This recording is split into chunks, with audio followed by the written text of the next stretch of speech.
এটা হচ্ছে চুলের টিপস। পেঁয়াজের সিলকা, তারপর তেজপাতা, দারচিনি, এগুলোকে এখন সরষের তেল দিয়ে নেড়ে চেড়ে 5 মিনিট ভিজিয়ে রাখবো। 5 মিনিট পর এগুলোকে চুলায় বসায় দিব। যখন এগুলো বলক চলে আসবে, তারপরে এখানে দিয়ে দিব 1 চামচ মেথি, 1/2 চামচ কালিজিরা। এগুলো দিয়ে একসাথে তেলটা বলক হয়ে আসলে এগুলো দিয়ে নেড়ে চেড়ে নামায় ফেলবো।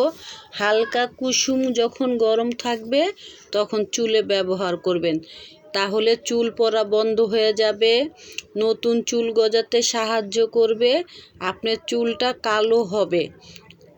এই যে সব উপকরণ একসাথে এখন মিশিয়ে নিব। আপনার চুলটা কিন্তু যেহেতু সরষের তেলটা কিন্তু একটু ঘন, চুলটা আঠা আঠা হয়ে যাবে।